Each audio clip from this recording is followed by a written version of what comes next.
Took Beethoven 4 years to write that symphony.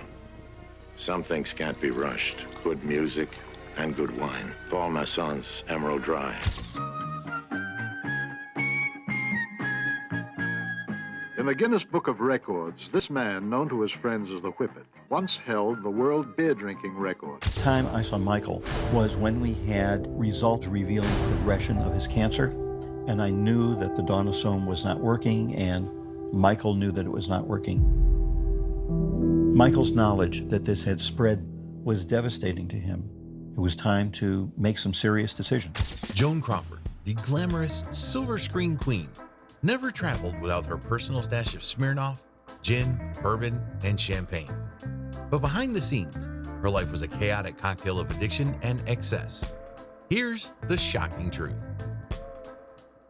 Number 30, Barbara Payton. Barbara Payton before. Her career was short-lived. She only starred in movies from 1950 to 55. But she was once described by the Hollywood press as the most beautiful woman in pictures. Barbara gave Hollywood her all, but time was not so kind. Her career ended with drug abuse, prostitution, and a stint in Mexico as a madam. Starting out as a small-town Minnesota girl, Barbara Payton skyrocketed to fame in Hollywood, starring alongside the greats. But behind the scenes, her life was a chaotic mess filled with scandal, addiction, and a tragic end. Starting out as a small-town Minnesota girl, this gorgeous blonde ran off to Hollywood, and it wasn't long before she became one of the biggest stars of the 1940s and 50s, starring alongside acting greats like James Cagney, Gary Cooper, and Gregory Peck. However, Payton's personal life was a chaotic disaster, chock full of affairs with seemingly every man she encountered, violent relationships, shoplifting, prostitution, and numerous run-ins with the police. The only thing that seemed to offer any stability to this troubled actress was the bottle. Primarily in the 1960s, her alcoholism worsened. After losing custody of her son due to her debauched lifestyle, Payton's life unraveled even further. For instance, in 1962, she was charged with public drunkenness after being found sleeping at a Sunset Boulevard bus stop dressed in a coat and bathing suit, and she was arrested the same year for drunken disorderly conduct during a boisterous afternoon party.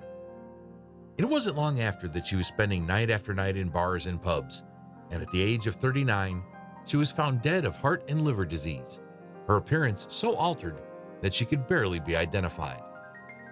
Number 29, Errol Flynn, the original ladies' man.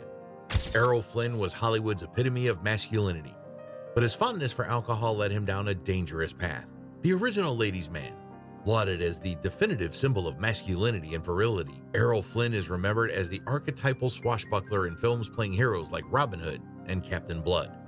A drinking partner of Cuba's Fidel Castro himself, Flynn's fondness for alcohol was well documented. For example, a bachelor pad that he shared with actor David Niven in Malibu was so notorious for the copious amount of alcohol drunk there that it was nicknamed Cirrhosis by the Sea. He also hosted sex, alcohol, and cocaine-fueled parties on his private boat. He would even show up to his film set smashed, once drunkenly wagering the film crew $500 that he could bed his co-star Olivia de Havilland. His decadent lifestyle caused him to collapse in an elevator in his early 30s, after which a doctor told him that his heart and lungs had been damaged. He nevertheless continued in his overindulgence and died at the age of 50 of a heart attack, his body bloated, overweight, and stricken with cirrhosis. Number 28, Cary Grant. Cheers.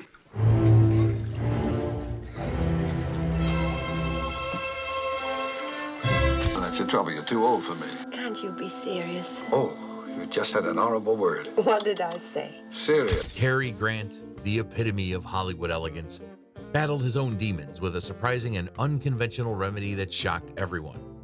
Cary Grant had a problem with alcohol and decided to get help in the 50s to cure his problem. To cure Grant's alcoholism, his doctor prescribed a new drug at the time, LSD. Grant loved the trips he took on the drug and introduced some of his friends to it. Judy Balaban, the daughter of Paramount president, stated, "I figured if it was good enough for Cary Grant, it was good enough for me." Grant is believed to have taken LSD about 100 times while being treated. But it changed his outlook on life, and he lived happily until passing away at the age of 82. Number 27, Spencer Tracy. Spencer Tracy, a Hollywood icon, was celebrated for his talent, but his struggles with alcohol led to dramatic consequences. Academy Award-winning actor Spencer Tracy was celebrated for his remarkable talent and versatility on screen. However, Tracy's personal life was marred by alcoholism. Throughout his career, he struggled with alcohol addiction, often causing him to show up on set intoxicated. Despite his battles with alcohol, Tracy managed to deliver powerful performances and left an indelible mark on Hollywood. Spencer Tracy was often involved in bar fights. His addiction to alcohol became so problematic that Fox asked him to quit drinking or face the axe. Spencer chose to get fired and was eventually picked up by MGM. Thereafter, the studio came up with a team called the Tracy Squad, just to take care of this binge drinker. Number 26, Montgomery Clift.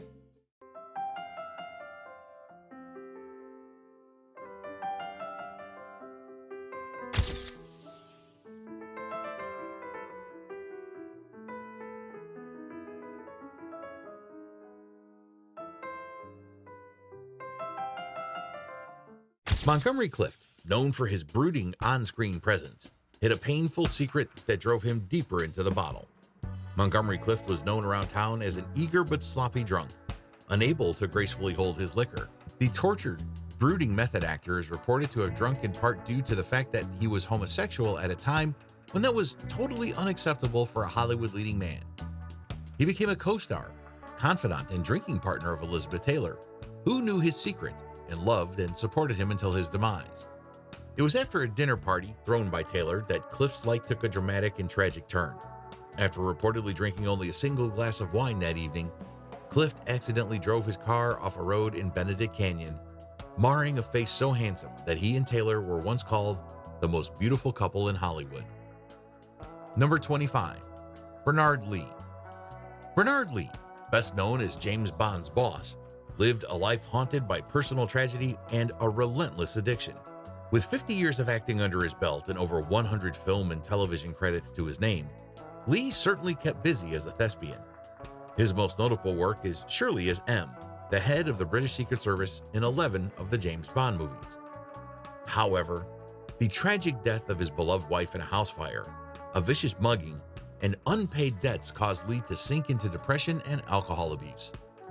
In fact, his addiction was allegedly so strong that he was locked in his dressing room during breaks from the filming of the Edgar Wallace television series to prevent him from drinking. Still, Lee reportedly found a way. He hired a person to feed a straw through the keyhole, thus allowing him to enjoy it. In fact, prolific drinker Richard Burton reportedly admitted that he wasn't in the same league as Lee, who once drank him under the table. At the age of 73, Lee passed away due to stomach cancer, which can be and was most likely caused by his excessive alcohol consumption. Number 24, Joan Crawford.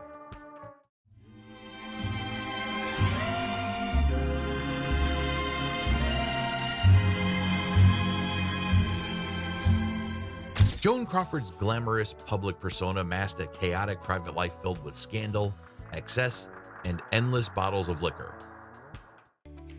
Tired of expensive, low-effort script writers for your YouTube channel? Autoscripter.ai is the ultimate solution. Say goodbye to low-quality, poorly retention amateur scripts that fail to generate thousands of views for your channel. At a fraction of the cost, Autoscripter.ai helps your videos go viral. In just 3 steps, Autoscripter.ai creates a polished script tailored to your needs. Just input your title concept, select your tone and style. The intuitive interface makes editing and refining effortless, fast, smart, and trusted by hundreds of satisfied users who have already discovered the amazing tool. Start your free trial today and watch Autoscripter.ai transform your YouTube channel. Just click the link in the video description below now. Joan Crawford was married to the CEO of PepsiCo, and she was given a position as the official ambassador for Pepsi. Her husband figured that this would be a smart business move, being a very famous actress. Joan toured the world as Pepsi's ambassador, and at each stop of the tour, she requested to be provided with 2/5 of Smirnoff, 1/5 of Old Forester bourbon, 1/5 of Scotch, 1/5 of Beefeater gin, 2 bottles of champagne, and of course, a case of Pepsi. I'm glad it was Pepsi, and we didn't have to add Coke to the party. Number 23, Clara Bow. Starlet Clara Bow's mother suffered from acute psychosis and came to resent her daughter more and more as Clara grew up and grew beautiful. Clara Bow, Hollywood's original it girl, captivated audiences, but her rise to fame was marred by a destructive lifestyle. Clara Bow, the original it girl of the silent film era, captivated audiences with her charismatic presence and talent. Unfortunately, her rise to fame was accompanied by excessive partying and heavy drinking. Bow's alcoholism impacted her personal and professional life, leading to struggles with mental health issues. Despite her immense talent, her career faltered, and she retired from acting at a relatively young age. Number 22, W.C. Fields. Oh, yeah. Oh, yeah.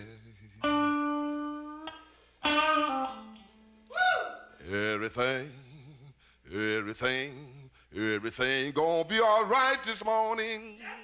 W.C. Fields was a comedic genius, but his strict discipline when it came to drinking became legendary, and not in a good way.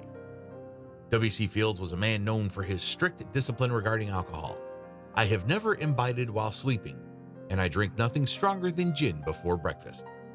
William Claude Dukenfield was born above a bar in pre-prohibition times, and when the Great Experiment started, he hoarded literally thousands of bottles of whiskey and gin in his attic. Even after Prohibition ended, he continued to keep a sizable stash of emergency alcohol in his home, which he explained to Harpo Marx like so: "Never can be sure Prohibition won't be back, my boy." The classic W.C. Fields drinking story is that while on set, he carried a vacuum flask filled with gin martinis that he would refer to as his lemonade, or in other tellings, his pineapple juice. One time, however, some practical joker switched out his contents with actual lemonade, prompting the furious cry, "Who put lemonade in my lemonade?" Number 21, Richard Harris. In Ireland, but when he came to England, he found he too was a second-class citizen, an outsider. I came to England first in 1954, looking for a bedsit, a room to sleep in, going to my academy. In a pub, and in London, and I got thrown out of it. So I was so angry, I thought I'd get a drink probably on a train. So I got onto a train and got off where it stopped. That was Leeds. Richard Harris, a towering figure in film, was notorious for his epic drinking sessions that left even the toughest impressed. Richard Harris, the legendary Irish actor, was as famous for his wild off-screen antics as he was for his powerful performances on-screen. Known for his roles in classics like Camelot and Gladiator, Harris was the embodiment of the hard-drinking, hell-raising Hollywood star. His daily consumption of 2.5 bottles of vodka became the stuff of legend, and his penchant for late-night binges often led to public spectacles. On one occasion, after a particularly heavy session, Harris was discovered sprawled on a London street by a policeman. When asked what he was doing, the actor, in his typical witty fashion, simply replied, "The world is spinning." His love for the bottle was so intense that it nearly overshadowed his illustrious career, making him one of Hollywood's most notorious drinkers. Despite his larger-than-life personality, Harris's drinking eventually took a toll on his health, contributing to his death in 2002 at the age of 72. Number 20, Dennis Price. Dennis Price, a rising star in British cinema, faced a dark descent into alcoholism that almost led to his demise. Becoming a matinee idol on stage and scoring it big later with one of the finest comedies to come out of England, 1949's Kind Hearts and Coronets, Price and his contemporaries Alec Guinness and James Mason seemed poised to take on international acclaim. However, it was then that the drinking began to get out of control. Perhaps because of the anguish of his failing marriage, his hidden homosexuality, and for other unknown reasons, in 1954, Price found himself in his best suit with his head in the oven of his apartment. Though that suicide attempt failed due to the timely intervention of a cleaning woman, Price began a much more gradual suicide that involved his use of alcohol. Though he went on to star in popular British comedies and military dramas, His co-stars claimed that he would start on a crate of Guinness at breakfast and finish it by the end of the day, along with plenty of scotch. Reported to be drunk most of the time by his associates, he would faithfully show up to the studio with booze in a shopping bag, and he once ambled on stage during the first act of a play, performing the final one. Number 19, Oliver Reed. Oliver Reed was one of Britain's biggest box office draws, but his off-screen antics were as wild as his on-screen characters. During the late 60s and early 70s, this English actor was one of the biggest box office draws in Britain, renowned for his performances in films like The Trap, Oliver, and the Three Musketeers series. His persona off-screen wasn't as charming as those he played for the camera. He once confessed that he did not live in the world of sobriety. No truer words could have been spoken. Fellow actor and producer David Hemmings claimed that Reed could drink 20 pints of lager with a gin or cream de menthe chaser and still run a mile for a wager, and that he once drank 126 pints of beer in 24 hours and then performed a horizontal handstand on the bar. Known for wreaking havoc during his inebriated states, which included tomfoolery, violence, and infidelity, stories of his actions while intoxicated abound. In 1980, for instance, he went to a church for a christening so drunk that he swayed back and forth while standing, and at a reception held later, he held the baby in his arms and stumbled up and down the room, pretending to play rugby with the child as the ball. He was also known for exposing his tattooed penis in public, bringing attention to it as his mighty mallet. He once climbed a chimney naked pretending to be Santa Claus, urinated on the Australian flag, and lay drunk on an airport baggage conveyor. Before he completed the shooting of his final film, Gladiator, he went to a pub one night and drank 8 bottles of beer, 3 bottles of rum, and a few shots of whiskey before finally suffering a heart attack and dying shortly after. Number 18, Frank Sinatra. Everyone knows that Frank Sinatra will always be a legend. Ever since his heyday in the mid-20th century, Old Blue Eyes has captured the hearts of music lovers around the world.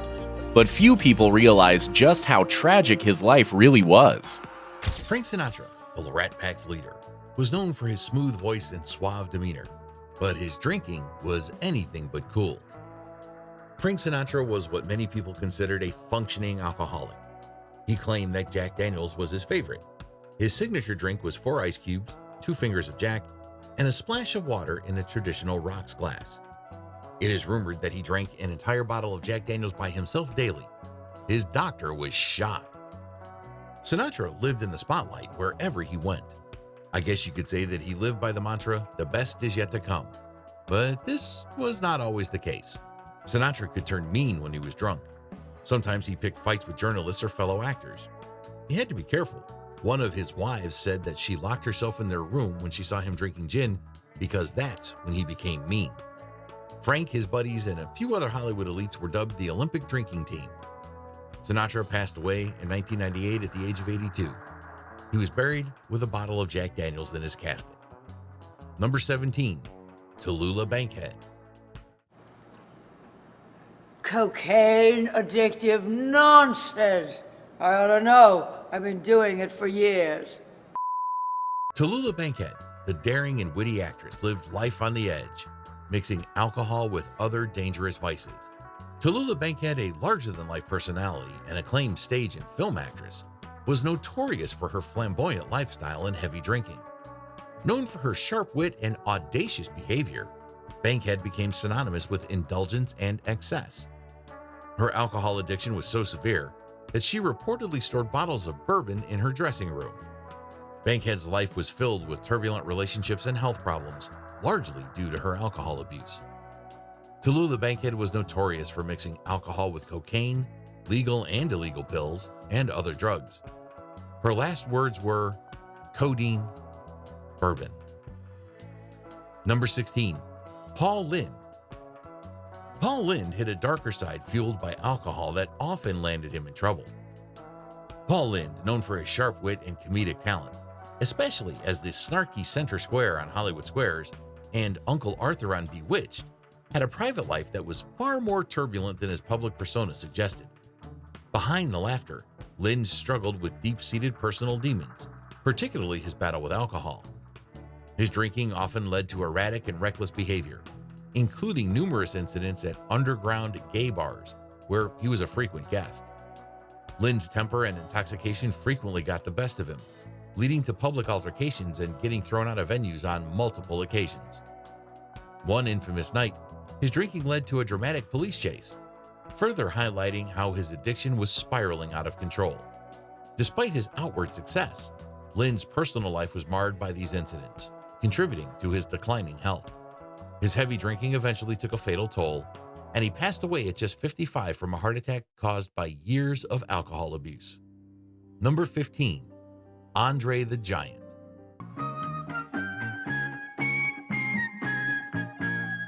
In the Guinness Book of Records, this man, known to his friends as the Whippet, once held the world, but his legendary drinking habits were just as big. Though he was known by many as the eighth wonder of the world, an intimidating French wrestler that stood almost 2.2 meters, 7 feet 5, and weighed 227 kilograms, 500 pounds. It is his role as Fezzik in the family classic The Princess Bride that has cemented him in the minds and hearts of fans everywhere. However, it was his legendary consumption of alcohol that has earned him a place on our list. He consumed somewhere around 7,000 calories of it a day. During one 6-hour session, he drank 119 standard bottles of beer before collapsing in the corridor of the hotel he was staying at. His drinking partners let him lie under a tarp they dragged over him.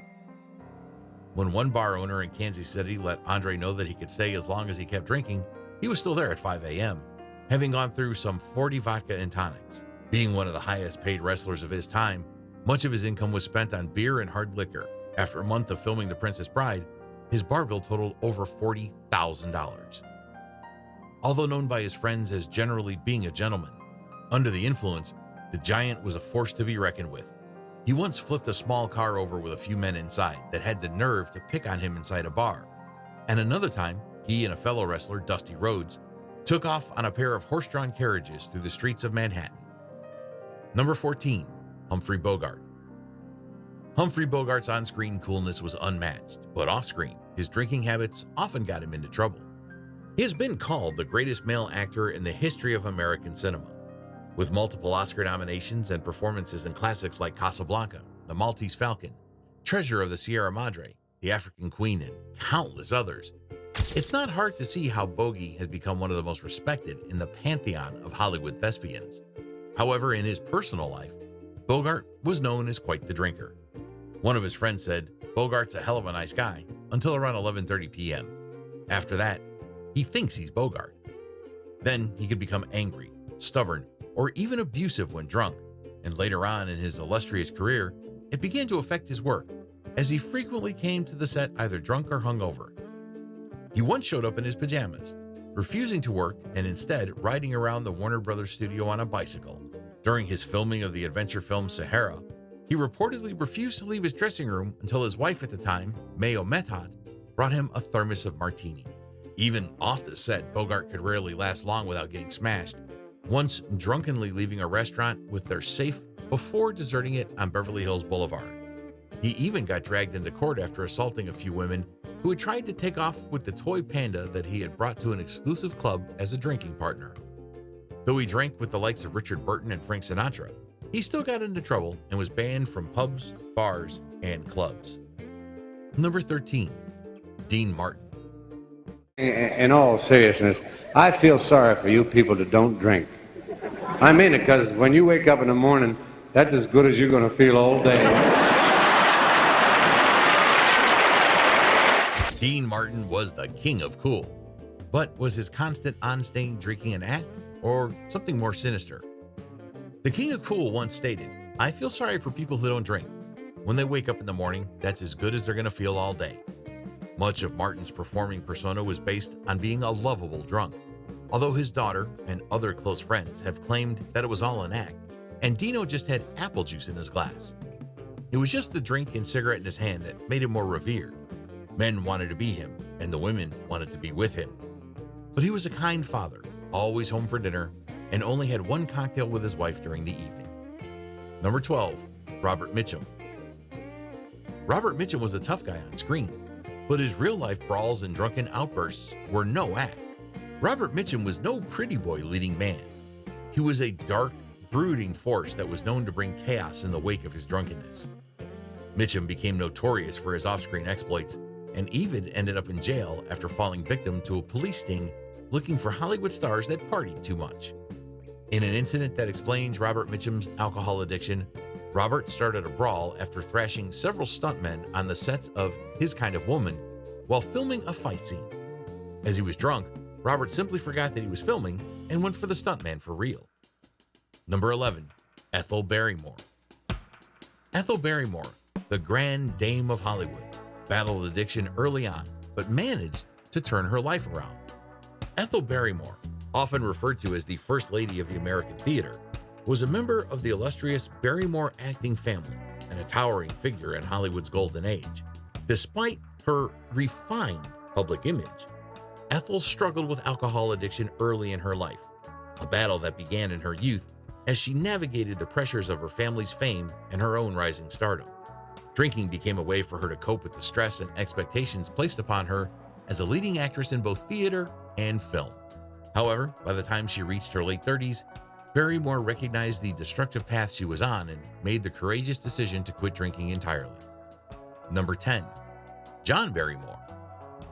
John Barrymore was a legendary Hollywood actor who started out in the era of silent films and managed to be just as successful when films with sound were introduced. This made John stand out from many of his silent film contemporaries, though the actor didn't have such great luck later in life. As a result of alcoholism, John suffered greatly in the later years of his life. John Barrymore was one of the greats, but his on-screen roles as alcoholics mirrored his personal struggles with the bottle. This classical actor of the early 1900s was from the famed Barrymore family of thespians and praised as one of the greatest of his generation. He became known for playing sympathetic alcoholic characters on film, ironic as he himself was a raging alcoholic.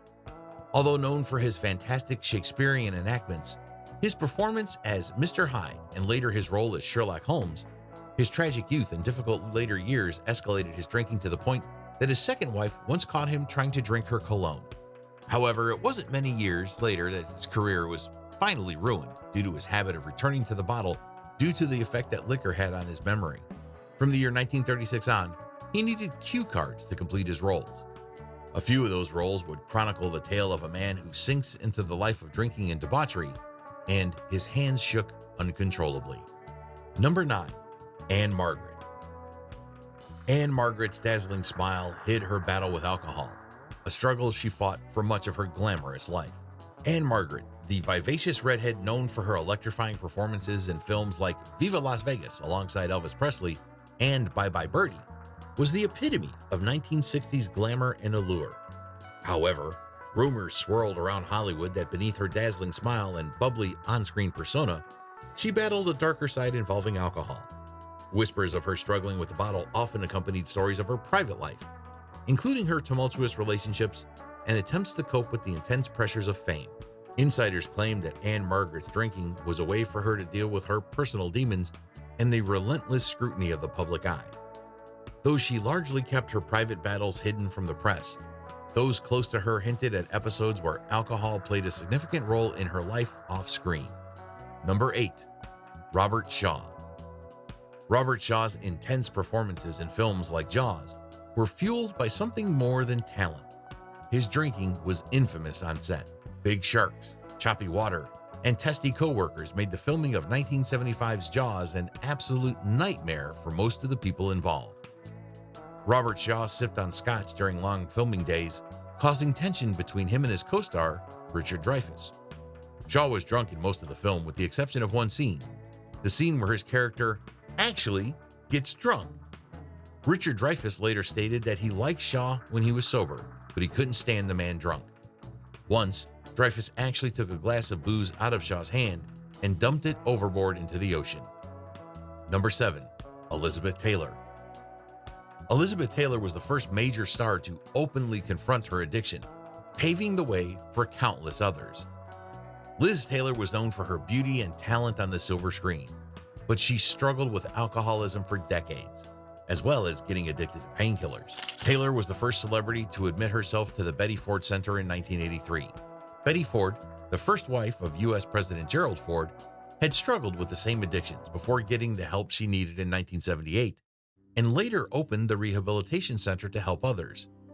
Elizabeth more than likely had no idea the profound effect her willingness to face her addiction had on others suffering in silence. Number 6. Veronica Lake. Sometimes when stars rise quickly, they fall just as fast. Veronica Lake was one of the brightest stars in Hollywood during the 1940s with her famous peekaboo hairstyle. However, she would end up dying in obscurity at the age of 50. Veronica Lake's iconic hairstyle was her signature, but behind the Hollywood glamour was a woman haunted by addiction. Veronica Lake, the sultry blonde bombshell with the signature peekaboo hairstyle, was one of the most recognizable stars of the 1940s, captivating audiences with her roles in film noir classics like This Gun for Hire and The Blue Dahlia. However, behind the glamorous facade and femme fatale persona, Lake's personal life was marked by turmoil and addiction. Struggling with undiagnosed mental health issues and a growing dependence on alcohol, Lake's career began to unravel as her erratic behavior and frequent clashes with studios overshadowed her once bright star. By the early 1950s, Lake's career was in a steep decline, and she found herself facing financial troubles and working odd jobs far removed from the spotlight she once dominated. Despite brief attempts at comebacks, her addiction and mental health struggles continued to plague her. Lake's tragic fall from grace culminated in her untimely death on July 7, 1973, from complications related to alcoholism and hepatitis. She was only 50 years old. Number 5. Peter O'Toole. Peter O'Toole's legendary performances were often enhanced by alcohol, and his wild stories are just as famous as his roles. It's hard to imagine that someone with bright, shining blue eyes like Peter O'Toole would have been one of Hollywood's leading alcoholics. He once told David Letterman that drinking was something that his generation just did, regardless whether they had things to do that day or not. O'Toole claimed that alcohol enhanced his performances on the big screen. Do you remember the scene where Lawrence of Arabia completed a camel raid? Well, apparently O'Toole and his co-star, Omar Sharif, were both afraid of camels, so decided to be completely drunk for the entire scene. They don't call it liquid courage for nothing. O'Toole laughs when people ask him about the scene because he doesn't remember it. Number 4. Leonard Nimoy. Even Starfleet's Mr. Spock wasn't immune to the pitfalls of addiction. Leonard Nimoy's struggles with alcohol took a toll. Leonard Nimoy, or should I say Mr. Spock, battled an alcohol addiction while filming the iconic Star Trek. Nimoy later stated that he began drinking to cope with the long days on the Star Trek set. William Shatner stated that Nimoy drank to numb the sheer disappointment of stardom, and one drink turned into two, and before Leonard knew it, his addictive personality kicked in and he couldn't stop. He entered rehab once filming for the show had ended. Nimoy lived until his other habit of smoking took his life at the age of 83. Number 3. Michael Landon. The time I saw Michael was when we had results revealing progression of his cancer, and I knew that the donosome was not working, and Michael knew that it was not working. Michael's knowledge that this had spread was devastating to him. It was time to make some serious decisions. Michael Landon, America's TV dad, kept a dark secret that ultimately took a toll on his health and legacy. Michael Landon, known for his roles on Bonanza and Little House on the Prairie, was the pinnacle of the clean, well-respected man on television. He did it for decades, but he had an addiction to alcohol and Valium that constantly clouded the perfect picture. His co-stars knew that he drank some, but they had no idea just how much he was drinking on set. Landon would spike his coffee with whiskey and other soft drinks with vodka. After filming was completed for the day, they would head out to the bar and continue to drink more. Landon's Little House daughter, Melissa Gilbert, stated that as a kid, she didn't know he sipped vodka from his coffee mug, but, quote, "I'm sure he's one reason why I almost always picked men who smelled like alcohol." Along with drinking and painkillers, he smoked 4 packs of unfiltered cigarettes a day, which likely influenced the onset of his pancreatic cancer that eventually killed him. He was just 54 years old. Number 2, Orson Welles.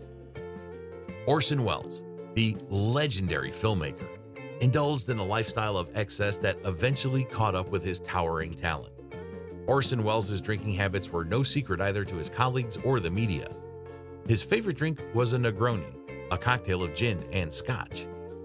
As Welles's excesses grew, so did his size. The formerly svelte Welles grew to nearly 400 pounds, due in no small part to his nightly dinner, 2 rare steaks, and a pint of scotch.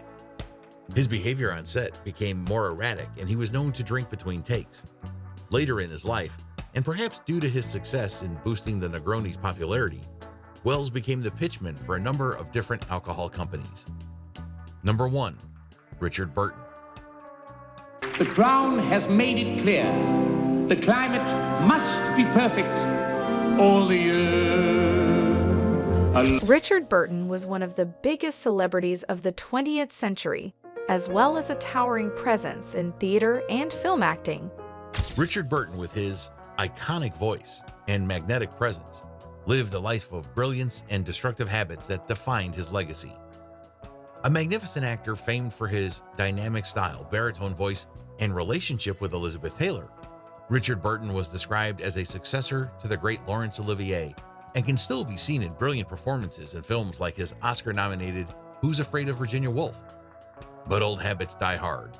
Burton claimed that he started drinking at the age of 12, and at his worst, he was drinking 3 bottles of vodka a day. In fact, during his filming of The Klansman, he was barely able to stand, and therefore took many of his shots sitting or lying down. Off-screen, he wasn't much better.